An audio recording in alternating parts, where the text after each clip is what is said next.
The words echoed in Daniel's mind as he sat on the park bench, shoulders hunched, watching the crowd bustle past him in a blur of laughter and light. Spring had come to Boston in full bloom, but to him, the city felt cold, like a stranger that had forgotten his name. At 34, Daniel worked as a junior designer in a company where ambition was currency. But every raise he didn't get, every project he was passed over for, only deepened the shadow within him. The worst part?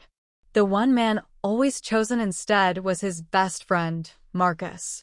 Marcus was everything Daniel wasn't: charming, confident, magnetic. Where Daniel stayed late to perfect every detail, Marcus seemed to wing success with effortless grace. And still, somehow, people loved him. And that was the problem. Daniel's envy wasn't born in a day. It grew like ivy, wrapping around his heart slowly. He never noticed it until he could no longer breathe freely. It tainted every smile he gave Marcus, every congratulations he muttered through clenched teeth. He began avoiding him, making excuses, blaming work. But Marcus didn't stop checking in, didn't stop inviting, didn't stop caring.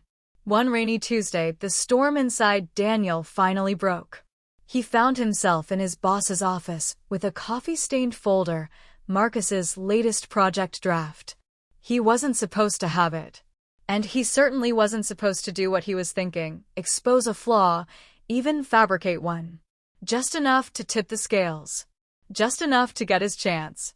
His fingers trembled. Then he saw the post-it note inside.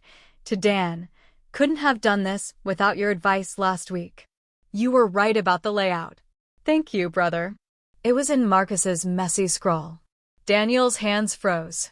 That one note, that tiny piece of unsolicited gratitude, unraveled something inside him.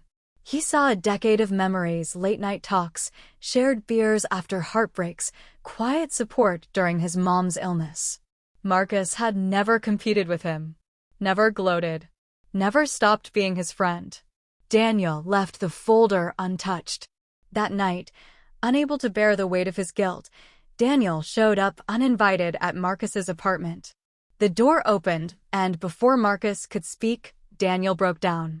Right there in the hallway, the bitterness spilled out like poison perched, the jealousy, the resentment, the quiet sabotage of friendship. He expected anger, or worse, rejection. But Marcus just pulled him into a hug. I knew something was wrong, Marcus whispered. I didn't know what. But I'm glad you told me. Daniel cried like a child. Months passed. Daniel didn't suddenly get a promotion. But he started smiling more, speaking up, mentoring the interns. He even congratulated Marcus, genuinely, when he landed a major campaign with a heartfelt pitch that Daniel had helped brainstorm. It was small things that changed, but they built into something larger, something lighter. 1 year later, standing at a volunteer event they'd both organized, designing free branding for struggling local businesses, Daniel was asked why he gave his time so freely. He smiled, looking at the bustling room, then at Marcus beside him. Because I carried envy for too long, and it nearly broke me. But kindness, his kindness, put me back together. I don't ever want to carry that burden again.